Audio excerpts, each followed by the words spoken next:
Many of us waste away hours mindlessly scrolling through our phones and looking at social media to avoid feeling bored when we've got nothing to do.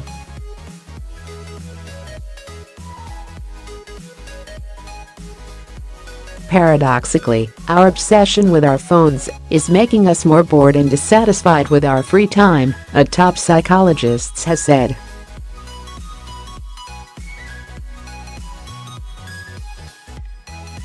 Writing for The Conversation, Professor Teresa Belton from the University of East Anglia explains why embracing boredom is an important way to recharge mental batteries.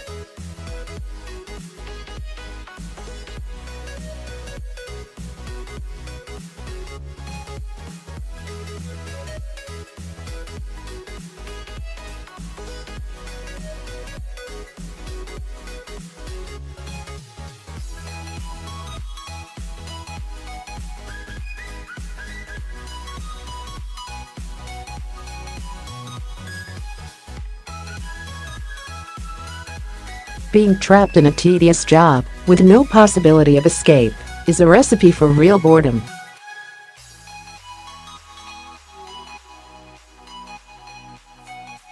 This kind of boredom is unpleasant and definitely bad for us. But a flurry of recent media interest on the subject of boredom suggests that it is a frequent experience that really bothers people and is not limited to the workplace.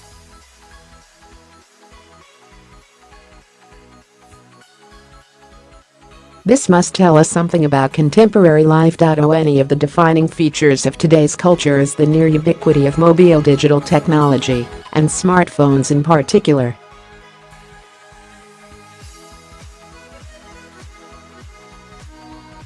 Look around any bus, waiting room or queue, and chances are that many of the people confined there will be headbent, thumbing, tapping or scrolling down.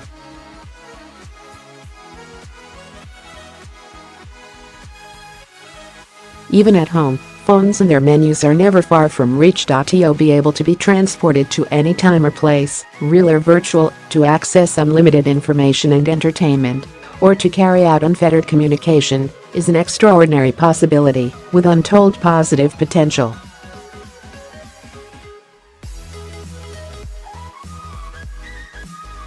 Nevertheless, increasing numbers of people now sense that constant connection is not good for them and feel the need for a digital detox.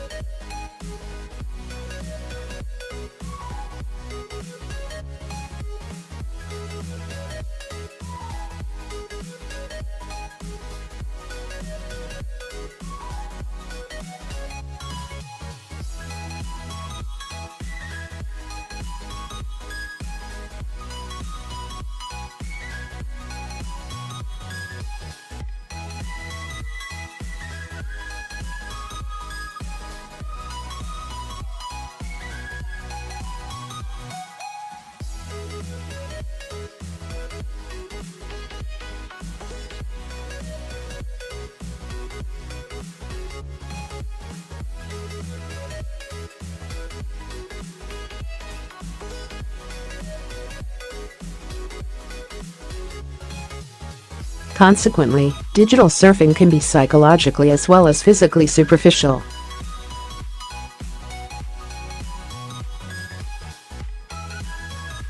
In our hectic lives, in which we're bombarded by attention-grabbing external stimuli, the chance, instead, to withdraw for a while is an important opportunity to recharge mental batteries.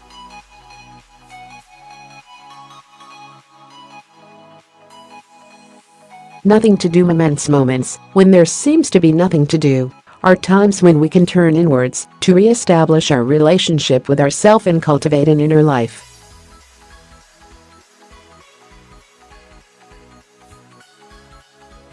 We can revisit past experiences, enjoy them afresh, maybe see them in a different light and gain new understanding, or rethink future plans.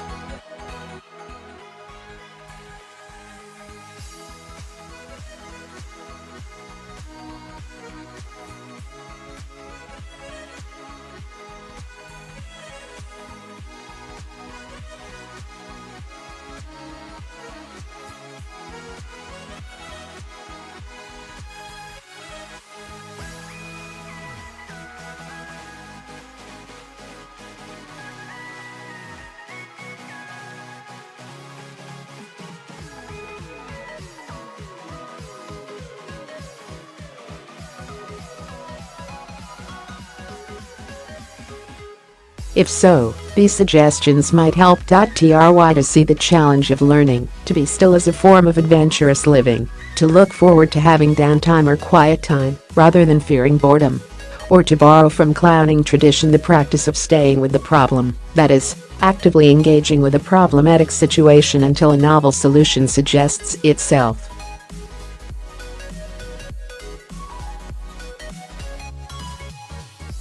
Just pottering, carrying out simple tasks like washing up, deadheading garden flowers or mending, or lying on the grass looking up at the sky, can help the mind to disengage from purposeful thought and wander where it will, daydreaming, making new connections, reflecting, problem solving.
A number of creative professionals have spoken of the benefit of boredom for their creativity.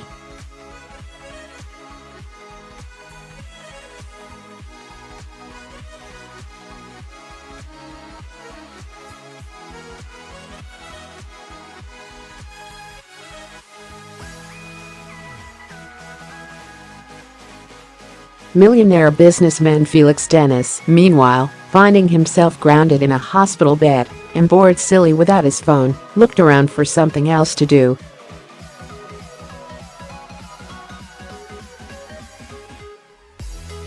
As all he could find was a block of post-it notes on the nurse's station, and you can't write a novel or a business plan on a post-it note, he tried his hand at writing a poem.